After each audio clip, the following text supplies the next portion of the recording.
Guess what? They're here. It's white fly time. Just like everything else, this hatch is late. Everything's been 1 to 2 weeks late.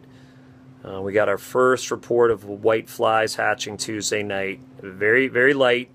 It's Thursday while I'm doing this video now. And our guide Glenn was out this morning and he said he saw a few stragglers flying around. I would expect this will be a full-blown hatch by this weekend. For those of you who asked, this hatch lasts about 2 weeks from very beginning to very end. And then typically you'll get maybe 5 to 7 days that are extremely heavy, where it literally reminds one of a blizzard. Right before dark, usually the peak of the hatch is maybe around 8:30, give or take. It will literally look like a snowstorm flying upriver. It's pretty crazy. It's a sight to see in of itself. In an average year, we're catching mostly, if not entirely, bass. This is going to be one of those 1 out of 5 years when it's nice and cool. With the water flow not being super low like it often is in the summer, and with the nights being in the 50s and the days so far have been averaging in the 70s, we are still at some trout-friendly temperatures. Just put away a whole bunch of whitefly type patterns today. We were waiting to see what the weather was or wasn't going to bring, and I'm overnighting a bunch in for tomorrow so I don't run out of flies this weekend. If you're coming out for the hatch, you want to get in place before the hatch. I'd be in the water by 7 o'clock at the latest. The crux of the hatch doesn't really come off till later. Usually you start feeding a few stragglers around 7:30, and around 8 o'clock it gets noticeably heavier, and it gets heavy fast. Usually it's at its heaviest around 8:30, and then it goes pretty heavy right into the dark and beyond. If you shine your light on the water, you will see it blanketed with spinners on a typical night as you get near dark. Our standard rig is a 2-fly rig. We got a bunch of different patterns here. It's hard to go wrong with something big and buoyant up front, like a big white wolf, and we often oversize it. The white flies average about a 12 on the Housie, sometimes a 14. We'll often use a bigger fly up front, as big as a 10 or even an 8 sometimes, and then trail something more along the lines of a size 12 or 14 behind it. Could be a spinner, could be a usual, could be a parachute Cahill, or some other sort of white fly type pattern.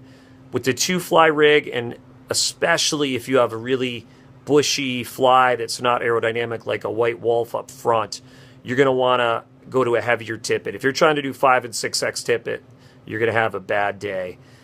Usually go 3X on the leader to the first fly. Otherwise, you're going to spin your leader up and it's going to land in a ball. And then we trail about 18 inches of tippet off the hook bend onto a different fly pattern, typically something flush floating that may be harder to see. You want something up front that's not going to be too hard to see, either a wolf or a parachute or a usual or something like that. And then you can have something flush floating like an emerger or a spinner or something of that nature. If you want to fish before the hatch, you can also try swinging wet flies. A good pair would be big leadwing coachman, which would imitate nice Sinikia. You know, those are late afternoon into mid-evening this time of year, and then pair it up with a light Cahill, and that would imitate the white fly nymphs. They are a better than average swimmer compared to your typical mayfly nymph. Not as good as some, but better than others, so you can have a little fun doing that. I've also got some cream-colored flashback nymphs and some beadhead whitefly nymphs if you want to fart around with indicator nymphing before the hatch. Make sure you bring a headlight or a flashlight. You're going to want to stay till dark. This is one of these hatches. If you leave at 8 p.m., you're going to miss the whole hatch, literally.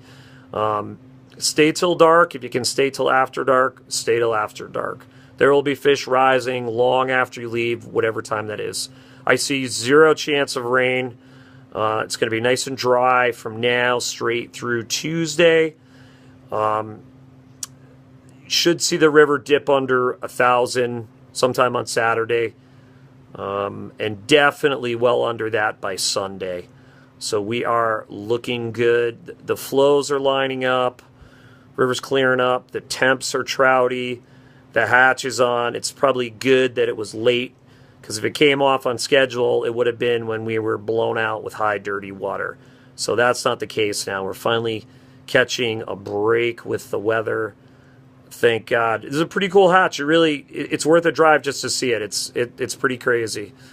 And it can bring, when the water temps are trout friendly like they are now, it can bring some really big trout to the surface, especially as you get close to dark. And don't be surprised to catch a bunch of smallmouth. I mean, virtually anything with fins on it feeds during this hatch, and that includes carp. Hope to see a bunch of you here this weekend.